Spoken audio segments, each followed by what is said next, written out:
According to the National Institutes of Health, 4 out of 5 Americans will suffer back pain during their lifetime. Dr. Norman Marcus, Director of Muscle Pain Research at New York University School of Medicine, says you have to protect your back to keep it healthy. Good morning. Good morning, Harry. It really is common. I mean, really, your phone must ring off the hook, right? If you don't have back pain, you're abnormal. You're not the rule, you're the exception, right? Normal is to have it at some point in your life. When do you know you should seek help, or when do you know you should call a doctor?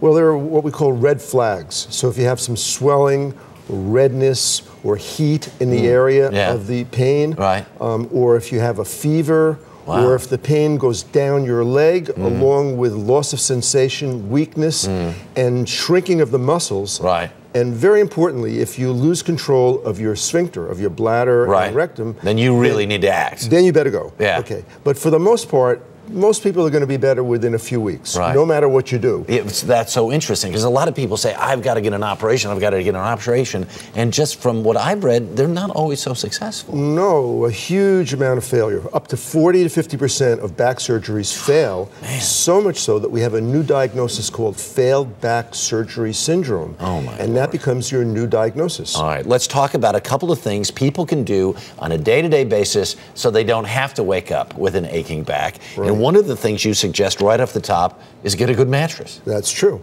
So a mattress that is semi-firm and doesn't show the indentation of your body when you wake up in the morning is very important. There you go. So that's something everybody can do. The other thing is, and I think this is so interesting, if you're in bed in this new with your new mattress, don't watch TV.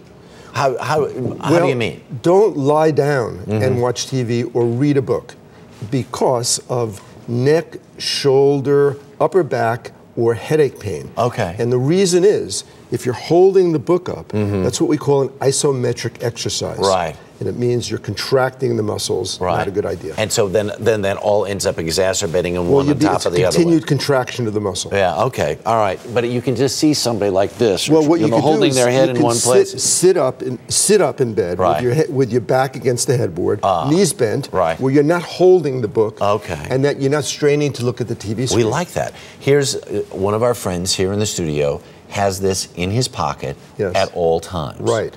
And that is an invitation to back pain. Right. You could end up getting surgery, and all it was that the wallet was there, pressing on a muscle which presses on the nerve, the sciatic nerve, that goes down your leg. Unbelievable. And that could be mistaken for a herniated disc. All right. So let's talk about women, because this is a guy thing usually. Women, in terms of shoes or whatever, is there a kind of shoe they ought to wear? Well, a lot of women wear high heels, and there's a certain instability with high heels, but flats are also a problem because it stretches your calf. Right. So a lot of women are used to having somewhat of a heel, and a wedge is probably the best. A wedge is the best one. Something where your heel is a little bit off of the ground. And the other thing you say is don't stay in one position. You mean like in driving or what? In anything in life. The body was meant to move. And, one of the big problems is like the computer. You sit down and you play around on the internet, and before you know it, 3 hours have passed, and you haven't moved a muscle. Well, not moving is not good for the body. I'll tell you what, if you really want to understand it, go online and look at the central nervous system. And the back, it's like a big switchboard. And it goes to all these muscles down in your legs and your arms and everything else. If you hold that thing in one position, you're surely going to end up with pain at some point. There it is, doctor. Thank you very much. Thank you. As someone who's suffered a little, I know a little about it. Thank you so much. That was really good. Dr. Norman Marcus. For more on relieving back pain, all you have to do is log on to our website, earlyshow.cbsnews.com.